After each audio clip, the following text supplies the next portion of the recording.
Hi అండి అందరికీ. నేను చేయబోతున్న రెసిపీ వచ్చేసి టిఫిన్లోకి చట్నీ. దానికి కావాల్సిన పదార్థాలు చూసుకుందాం. పుదీనా, టమాటాలు, పచ్చిమిరపకాయలు, వెల్లుల్లిపాయలు, పల్లీలు, పుట్నాల పప్పు, చింతపండు, ఉల్లిపాయలు, ఉప్పు, కొత్తిమీర.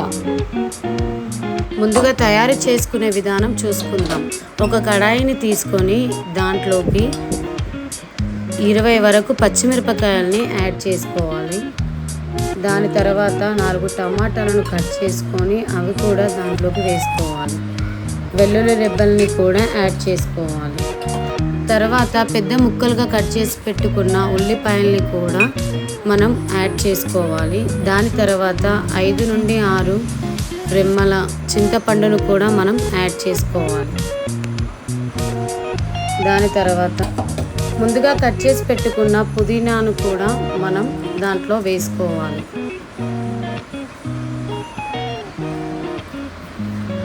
ఇప్పుడు కొత్తిమీరను కూడా కొంచెం యాడ్ చేసుకోవాలి. టేస్ట్ చాలా బాగా ఉంటుంది.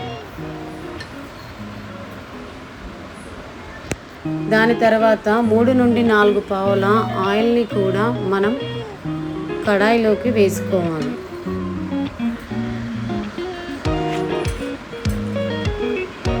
దాని తర్వాత కొంచెం ఉప్పును కూడా యాడ్ చేసుకోవాలి. ఇప్పుడు స్టవ్ వెలిగించుకొని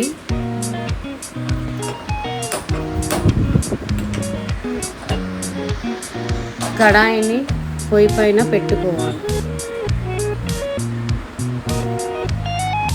ఒక 5 నుండి 6 నిమిషాల తర్వాత చూస్తే ఇలా టమాటా ముక్కలు, పచ్చిమిరపకాయలు, పుదీనా, ఉల్లిపాయలు బాగా మెత్తబడిపోతాయి. అలా మధ్యలో మనం కలుపుతూ ఉడికించుకోవాలి. ఇప్పుడు మరొక బాండీని తీసుకొని దాంట్లోకి 1 కప్పు వరకు పల్లీలను వేసుకొని అవి బాగా వేగించుకోవాలి. పల్లీలు మాడకుండా మధ్య మధ్యలో కలుపుతూ వాటిని వేయించుకోవాలి.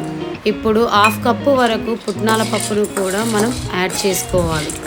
పుట్నాల పప్పును యాడ్ చేసుకున్న తర్వాత మంట చిన్నగా పెట్టుకొని పల్లీలు, పుట్నాల పప్పులో ఉన్న పచ్చివాసన అంతా పోయే వరకు బాగా మధ్య మధ్యలో కలుపుతూ వేగించుకోవాలి. ఇప్పుడు అన్నిటినీ కలిపి మిక్సీ జార్లోకి వేసుకొని మెత్తగా పేస్ట్ చేసుకోవాలి. ఇక్కడ నేను మీకు చూపిస్తున్న విధంగా మిక్సీ పట్టుకోండి. ఈ పచ్చడి అన్ని టిఫిన్స్లోకి చాలా బాగుంటుంది. మీరు కూడా తప్పకుండా ట్రై చేయండి. మా ఛానల్ లైక్ చేయండి, షేర్ చేయండి, సబ్స్క్రైబ్ చేయండి. Bye bye.